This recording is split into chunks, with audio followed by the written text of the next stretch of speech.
مجھ سے ایک شخص نے پوچھا کہ یہ بتائیں کہ ولی اللہ کون ہوتا ہے. یعنی ولی کا مطلب دوست، اللہ کا دوست. تو یوں تو قرآن میں آیت ہے جس میں ولی کی ڈیفینیشن ہے اور بہت سے اور طریقوں سے بتایا جاتا ہے. مجھے اپنا ایک پیشنٹ یاد آیا جو کہ پچھلے دنوں میرے پاس آیا.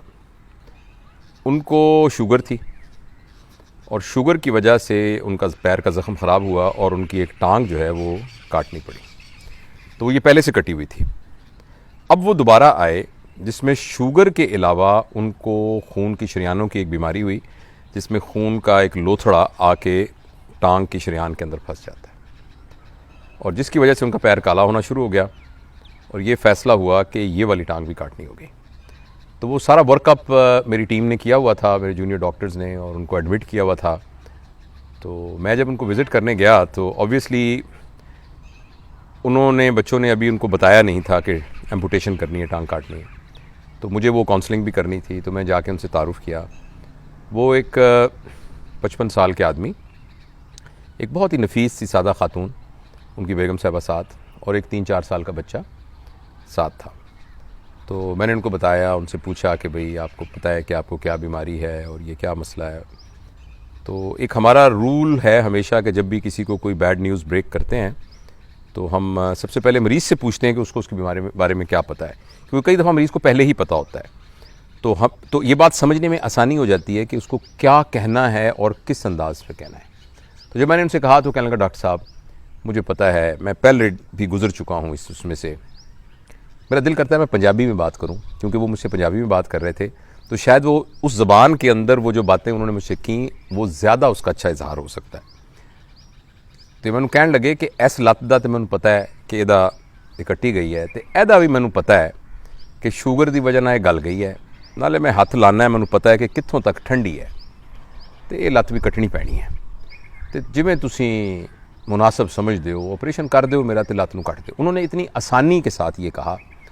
اچھا، میں نے ان کے ساتھ اور ریپو بننے کے لیے میں نے ان کو پوچھا کہ آپ کیا کرتے ہیں، اور وہ کہتے ہیں بس ڈاکٹر صاحب میری چکی ہے، 2 چکیاں ہیں میریاں، تو وہ چکیاں ملازم کام کر دے. چکی اگر آپ نہیں سمجھتے تو وہ آٹا پیسنے والی جو مشین ہے اسے چکی کہتے ہیں پنجابی میں. وہ چکیاں میریاں ہے تو وہ چکیاں چل دیاں نے. تو میرا وڈا پتر ہے وہ سادہ دماغ دا ہے. تو سادہ دماغ سے ان سے مراد یہ تھی کہ وہ تھوڑا مینٹلی بہت زیادہ ایکٹیو نہیں ہے. تو وہ ہے گا کوئی 22 سال دا، تو وہ سادہ دماغ دا ہے، انہوں پتہ نہیں لگتا. تو دوجا میرا پتر ہے 3 سال دا، بچہ، بس اور میری کوئی اولاد نہیں. تو وہ بس میں شیشے لوائے ہوئے ہیں، ادھروں پرلے پاسوں نظر نہیں آتا، ادھروں آتا ہے. تو وہ مزدور کام کرتے رہتے تو گزارا ہوتا رہتا ہے. تو باقی اینی عمر لنਘ گئی، جنی لنگنی سی لنਘ گئی، ہن تھوڑی جی عمر رہ گئی ہے. اللہ دا بڑا شکر ہے، ساری زندگی لتاں دے نال ترتے رہے ہیں، بھجے پھرتے رہے ہیں. ہن چلو اگر لت نہیں بھی ہےگی تو کوئی جو مرضی ہو دی مالک دی. یہ انہوں نے اتنی آسانی سے کہہ دیا. میں یہ سوچتا ہوں کہ کسی کی ایک چھوٹی سی انگلی بھی کاٹنی پڑے تو وہ کتنے مشکل سے اجازت دے گا. تو لیکن وہ اتنے سہولت کے ساتھ انہوں نے یہ کہہ دیا کہ جو اللہ دی مرضی. انہوں نے جو فیصلہ جو کر لیا بھی لت نہیں ہونی تو کوئی گل نہیں، پھر کی کوئی گل نہیں، بس ٹھیک ہے. اینی زندگی لتاں دے نال ہی بھجدے رہے ہیں. تو باقی مینوں کسی نے دسیا مصنوعی لت بھی لگ جاتی ہے، لگ گئی تو ٹھیک، نہیں لگ گئی.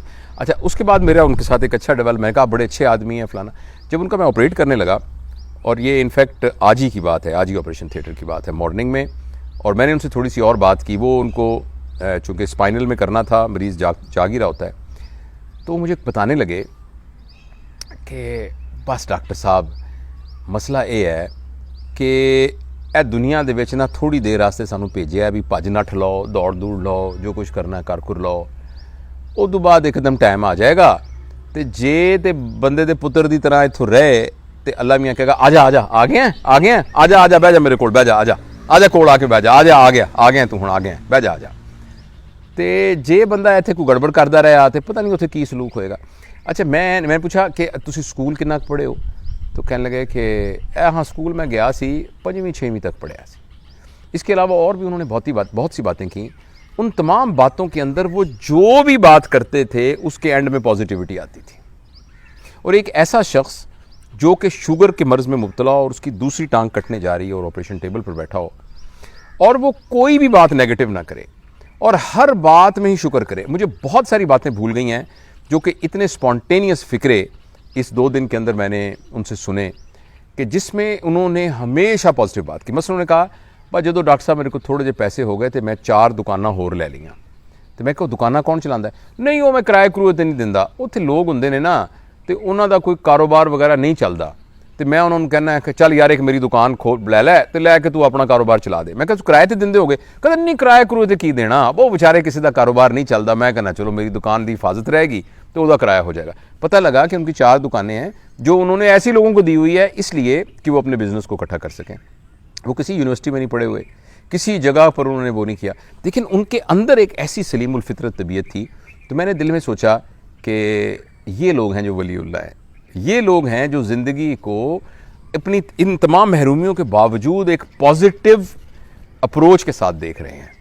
تو یہ میں آپ کے ساتھ شیئر کرنا چاہتا تھا کہ انسان اپنی محرومیوں کے ساتھ، جسمانی کمزوریوں کے ساتھ بھی، مالی ناآسودگی کے ساتھ بھی، اور کچھ اور چیزیں جو زندگی میں کم رہ جائیں، ان ساروں کے باوجود بھی اگر چاہے تو اپنی زندگی کو مثبت سوچ کے ساتھ گزار سکتا ہے.